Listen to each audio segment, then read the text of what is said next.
Hey folks, I'm Danniel Siksay. I'm the Chief of Staff of East Tennessee Clean Fuels. We're one of Tennessee's two clean cities coalitions and currently working on two national projects that have come out of funding opportunities where we work with folks like you who are interested in getting involved in public-private partnerships for projects like our Drive Electric USA program that's creating Drive Electric statewide programs across 14 states in the USA, as well as our Empower Workplace Charging program that's going to be doing workplace charging outreach and education in 30 states across the country. So there's lots of different funding opportunities that are available to Clean Cities coalitions and their partners and stakeholders right now.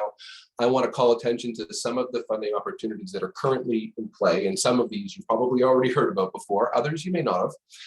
And I want to dig in deep to one in particular where folks have seen a lot of success working with Clean Cities coalitions in the past. So with that in mind, let me apologize before I share my screen and say I would love to be here with you in person. Unfortunately, I've had a COVID-19 exposure and I didn't want to fly over and risk infecting any of you. So we got to do this digitally, and it is what it is. I wish I could be there with you. Without further ado, though, my argument is you should do stuff with clean cities. First, I want to talk about just what are the funding opportunities that are currently available or are going to be available very, very soon. Here's the overview of what I want to talk about.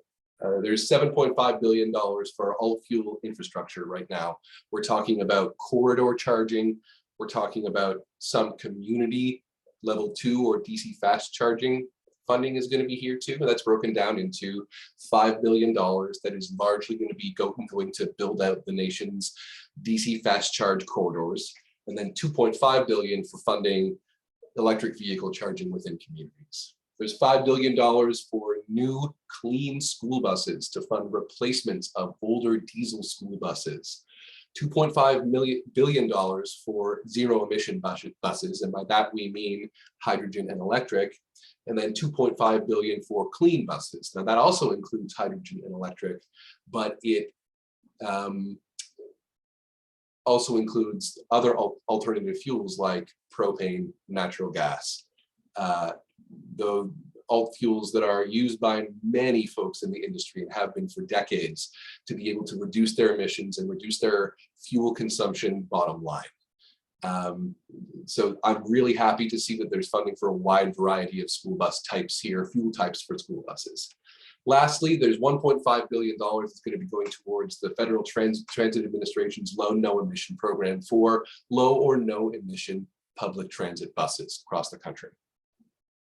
Let's go into it. All right, I've skipped ahead. Here we go. So the NEVI program. This is the one you probably heard a lot about. This is providing funding to states. It's going to be introduced on a state level via this FHWA formula that basically says, okay, this state gets this much and this state gets that much. The idea is to strategically deploy electric vehicle charging infrastructure and to establish an interconnected network to facilitate data collection, access, and reliability. They want charging stations every 50 miles along the nation's major corridors. It's a great plan. The deadline is coming soon for states to submit their initial plan for review. That deadline is August 1st. And I believe decisions and comments from the joint office are due on September 1st. So we can expect to see some of these plans becoming a reality potentially in late 2022. At the very least, we're going to see a lot of these coming out in early 2023. You can check your state may already have submitted their plan for review or released a draft for public consideration. If they have done so, you should be able to easily find it with a Google. So rough allocation between the different years of the program is funds are going to be roughly equal. And in most cases, we're looking at about a 20% federal, non-federal cost share match. So keep in mind, we'll talk later about thinking about cost share for projects like this. Really, the big catch for this funding is that it needs to go to corridors first. So states that haven't built out their corridor, their EV charging corridors fully yet, that money needs to be prioritized towards building those out ASAP. after that money has been expended, then those funds can be used to fund other priorities such as community or non-major corridor charging. And these funds can be used towards equipment, installation and maintenance costs. 20%, it's rare to get a 20% cost share on something that can be used to fund equipment and installation. So this is a pretty interesting program. Okay, the EPA's Clean School Bus Program. So this is basically, there are billions of dollars on the table to replace older diesel school buses with new zero emission or clean buses over the next 5 years. $2.5 billion of that is really focused on electric and hydrogen. Zero emission, the definition of zero emission really only reaches those two types of alt fuel. Then the other $2.5 billion is dedicated to anything that counts as clean, and that's alt fuel buses such as propane or natural gas school buses. Tennessee, for example, has many school districts that save a lot of money and reduce in-cabin and on-ground emissions by switching to propane autogas for their school buses, for example. But it also includes, because clean electric and hydrogen are also clean buses, it also includes electric and hydrogen in that 2.5 billion as well. And just like the NEVI program, it's going to be a roughly 1 billion over the course of each year. It's going to be roughly doled out equally over year. And the big thing is that in some circumstances, the EPA is going to provide 100% of the total cost of the vehicle and its infrastructure. And this is especially going to be true if you are seeking funding for pre-identified priority areas, such as rural or low-income areas. Part of the idea behind this funding is that it wants to support making sure that, unlike many sustainable transportation projects in the past, some of America's most underserved communities are allowed to take part in this community electrification revolution that we're seeing right now. Now let's talk about the Federal Transit Administration's $1.5 billion for transit funding. This is $1.5 billion for 2022. And that's competitive grants for the No program that would be able to cover the purchase or lease of zero or low emissions transit buses, and can be used for acquisition and construction and leasing of required supporting facilities. It's a small portion of it that'll be non-competitive grants under the Buses and Bus Facilities program. And that's for capital projects to replace and rehabilitate and purchase or lease transit vehicles in their facilities. And this is open to any fuel type. And just please keep in mind that if you're interested in this funding, you're going to need to have a zero emission fleet transition plan in place. You want to start working on that now, if so. All right, and the big one I want to talk about is one that we're expecting a release of imminently, sometime in July. This is the fiscal year 2022 VTO program-wide FOA. They published their notice of intent on May 11th, 2022, and the full text of the FOA will be released, as I said, sometime in July. For many of the areas of interest under this project, DOE is going to highly prioritize projects that include at least one Clean Cities Coalition. It's just generally their priority right now to be able to involve Clean Cities Coalitions more in the work of electrifying our communities, because we've been doing this work, as I'm sure Anne and Tammy have mentioned, we've been doing this work for 25 years in communities. We work in and with the communities. We are not taking our orders from the top down. We can move and interact with people on the basis of being a part of those communities. And it's a kind of role that not many folks get to play, to kind of serve as a conduit between DOE priorities and DOE energy priorities and the way that information gets accessed by communities. So the project's going to have 13 areas of interest. One of them is just an open topic. It's just anything, well, I say anything goes. What I mean is they're looking for out-of-the-box ideas. We don't know anything about the cost share match. But I imagine that most of these are going to be requiring something on the order of a 20 to 50% cost share match. It will likely be more if the funding can also cover things like vehicles and infrastructure equipment. Here is a list of those priority areas, areas of interest. I'm not going to go through each one of these in detail, but I want to just show off the breadth and depth of some of these. Some of these are almost purely research driven. Well, I say that. Some of these are driven by research with implementation as a part of that research, and some of these are implementation based. On the page that we have right here, it really is more research led. But if I show you the next page with the rest of the areas of interest, you'll start seeing that there is a real in-community engagement focus to much of the work that's being funded through Area of Interest 6 through Area of Interest 13. Now, my strengths and interests as a Clean Cities coordinator tends towards these, but make no mistake, we have research powerhouse Clean Cities coalitions too, who are going to be more than happy to assist in research-driven projects on the basis of doing some implementation work for them. So if you are looking to put together a research project under this FOA, Clean Cities coalitions many of them will be happy to participate, either in their community engagement aspect of your program or in the implementation aspect of your program. When it comes to these more community-based areas of interest, Clean Cities coalitions are happy to even take a lead with some of these because we work so closely with the communities in our regions. We're also happy to take an assistance role if there is an area of outreach or an area of an implementation task that you feel we are most skilled and suited to provide, then we can provide that as well. We need not participate as a prime, but many of our Clean Cities coalitions are large and robust enough to be able to participate in large-scale projects as a prime applicant. So, the history of this FOA is that there have been many, many, many national projects with 30+ partners and stakeholders each that have come out of these funding opportunities, this yearly FOA.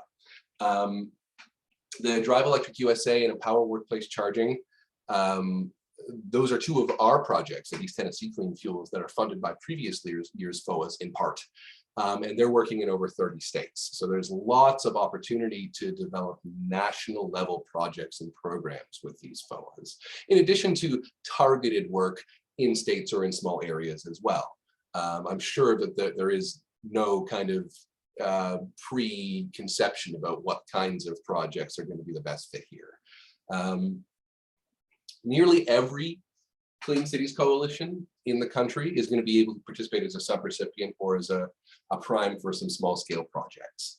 And there are several Clean Cities coalitions, two of them have coordinators sitting in the room with you right now that are capable of serving as a prime applicant for large scale projects. And every Clean Cities coalition does what they do extremely well. Some of them have just been around longer and have been able to build out a team that is capable of taking on some really large scale tasks. All right, so what happens when you decide, okay, I want to do this. I want to pursue these funding opportunities. Maybe I want to work with a Clean Cities coalition. What do you do? Well, there's a list of things that are going to need to happen. In most, if not all cases, you're going to need most likely a concept paper. You're going to need a proposal. You're going to need to consider the federal government's Justice 40 requirements and metrics. You're going to need to think about getting your letters of commitment and intent and support and making sure that all the partners you want to work with you on the project are actually on board. You're going to need to think about project cost share, and you're going to need to think about your budget in general. I'm going to talk about all those things in a little bit more depth. So, concept paper. Now, this FOA that I was just talking about that can involve Clean Cities coalitions in a pretty significant way, it is going to require a concept paper. Usually it's between 2 and 4 pages, and this is the time to start gathering that base of the project partners that are really going to be taking a leadership role in the project, and start reaching out to the partners that you envision wanting to work with. You just want to gather that list. Think of everyone who might be interested in participating, reach out to them and see if their organization or they are capable of doing so. The full project in this concept paper, it's not going to be fleshed out. How can you flesh out a huge 3-year project in 2 to 4 pages? It's not going to happen. But better proposals have more details. They show that they have thought stuff out clearly.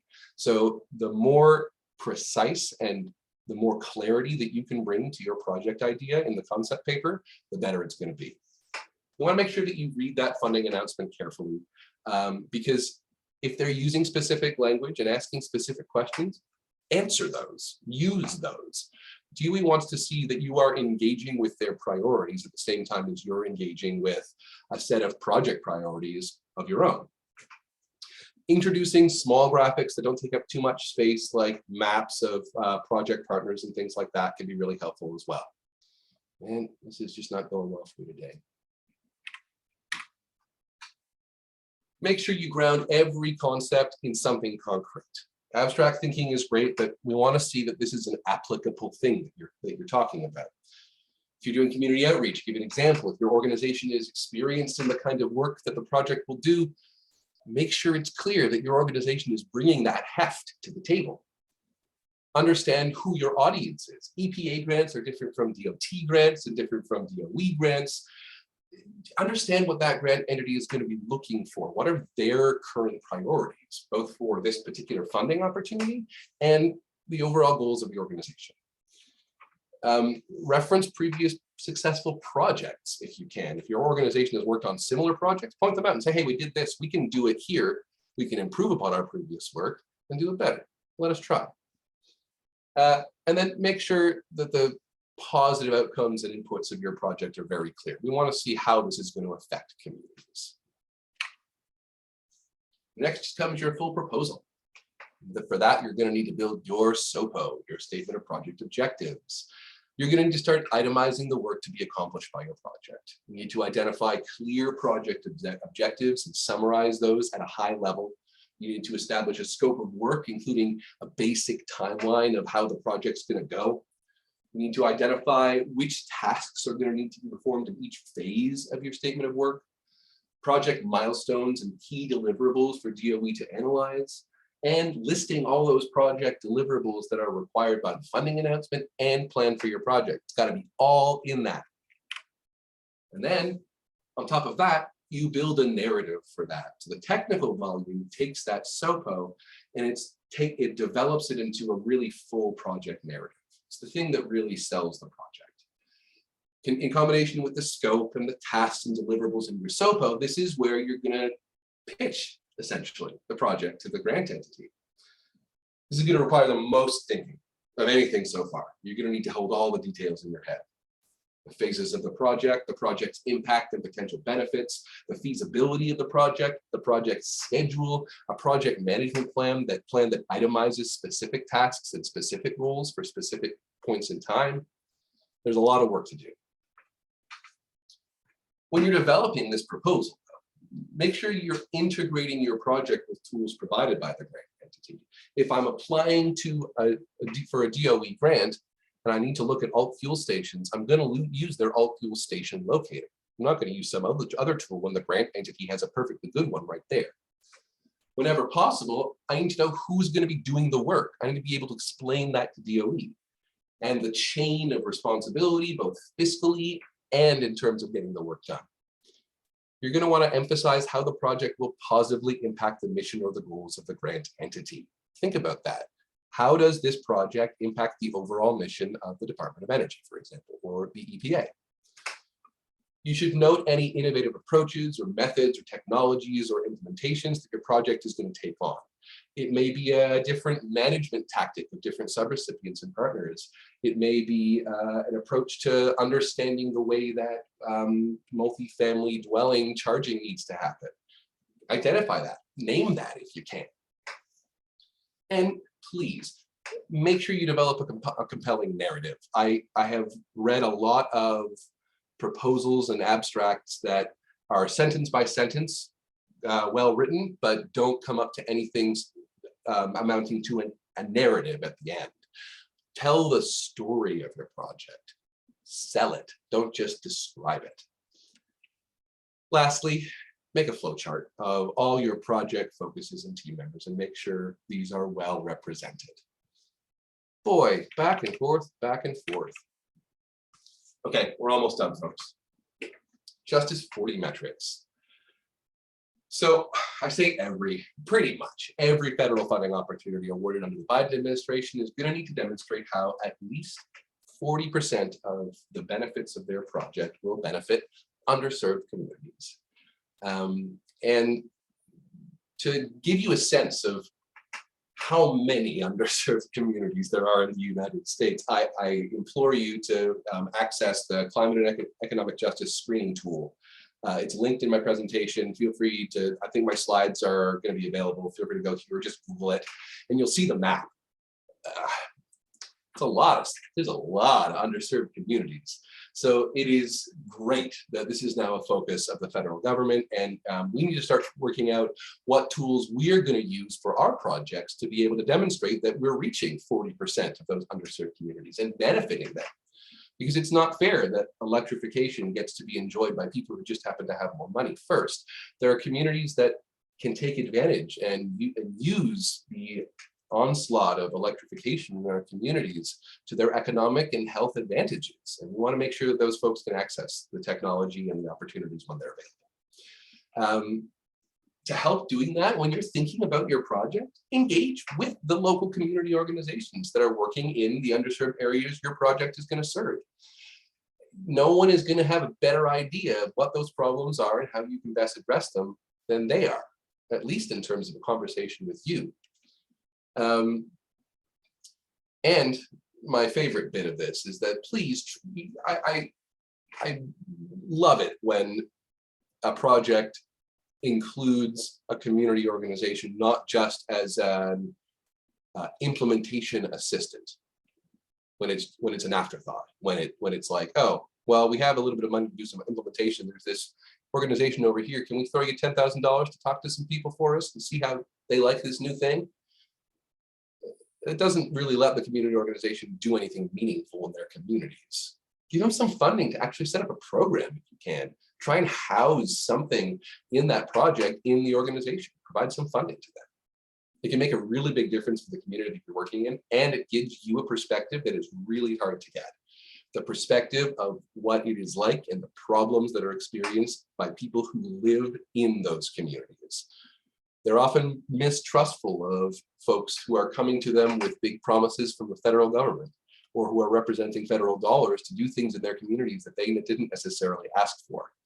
So asking them, talking with them, understanding what their needs are, and helping them get their needs met themselves is going to be a far better way to affect climate and environmental justice than us just coming in and telling them what they need. All right. I talked about getting letters of commitment, intent, and support. I want to hit a few high-level points about that. The big one is that when you're getting letters of commitment, intent, and support, there is no legally binding thing in those. The project, the organization can pull out of those at any time. So if you're having people who are coming up to you being like, oh, I don't know if we can commit, they can get their stuff together later, get them in the project, try your hardest to get them included in the way that you want to get them included. But it's not requiring them to participate in the project in any legal way. When you're doing the outreach for letters of commitment and intent, make sure that you provide a template to organizations so that they can just affix their letterhead and make some small additions with the details of how they're contributing to the project. It's way easier. I've been on both ends, the receiving end of a template and the sending end of no template, and the template is way easier. Some funding opportunity announcements will also ask for letters of support. Those are just a company saying, yeah, we like this idea and we support it. They're pretty easy to get, and they can sometimes go a long way to making the case for community support of your project. Lastly, project cost share. So as we saw, many of these funding opportunities require 20% or 50% cost share. Some of these are going to have really clear expectations about what can count and what can't. For example, some are going to say none of the federal dollars can go towards implementation costs. No dollar for implementation costs can be spent or counted as cost share on this project. So make sure you understand going in what is countable as cost share and what isn't before you get in too deep and realize you've made a big mistake. You are generally going to want to collect more cost share commitment dollars than are required, because stuff's going to go wrong. I guarantee it, you're going to have a cost share partner that needs to pull out, and you want to have that covered immediately by extra dollars. And make sure that you plan the project such that you are meeting the goals of the schedule required by the grant entity. You may need to demonstrate cost share on a quarterly basis, that you are meeting that 20% cost share requirement for each time you invoice during the quarter. So make sure you're going to thought things through so that you can make sure you meet that. Otherwise, your project is going to start getting in trouble from the very beginning because it's not able to demonstrate cost share quickly enough. The last note is that cost share can't be an afterthought. If you are the prime applicant on a project, the buck stops with you, and you are on the hook for every dollar of cost share that you said you would provide in that budget. It is a big deal. So make sure you think it through really, really well. Finally, I said finally before, I'm going to go through the budget justification really quickly. Your project's budget is going to need to break down all the fiscal elements of the proposal, and depending on the entity, the budget justification is going to look different. You're going to need to calculate separate numbers for personnel and overhead and equipment costs, and contractual costs for subrecipients and vendors, indirect rates for nonprofit organizations, and cost share from all participating organizations. This is the point where you need to think really carefully about how subrecipients are going to be compensated. Complex projects may not work on a time and materials compensation basis. You may need to switch to a task or deliverable-based compensation system for some of your subrecipients. It's made our lives much easier for some projects, and it makes the understanding of what needs to happen under the project really clear to the people who are doing the project as subrecipients as well. Most likely, you're going to need to provide estimates of just an hourly number, a yearly number of hours that each member of your organization who's going to participate is going to need to commit to the project. When you're thinking about this, remember that a full-time employee works about 2,080 hours a year if we're not including paid time off, for example. So 1.5, 0.5 full-time employees for the project, it's a helpful way to think through how much it's actually going to cost. And once you have a sense of the number of total hours that you need, you can divide that time up amongst your multiple employees who might be on the project. And then you're going to be held to these calculations, but not in the sense that every hour needs to be accounted to each staff member. All that's going to be is you use all those numbers and hours to calculate a final number. This is how much we're going to spend on personnel. And then that number is what they hold you to. So make sure you take into consideration all the things that you're going to need to do when it comes to your time to manage and do the project. That is it. I'm sorry to be coming to you digitally, and hopefully we got to the end. I hope that we didn't get cut off because I've gone over time. If you have any questions, please feel free to reach out to me. I'm in Eastern time though, so keep that in mind. It's a pleasure to be here with you, kind of. Sorry, it is definitely a pleasure to be here with you. The kind of was in terms of me actually being here. In any case, I will leave it back to Tammy and Anne for fielding questions, and I hope you all have a great rest of the conference. Cheers.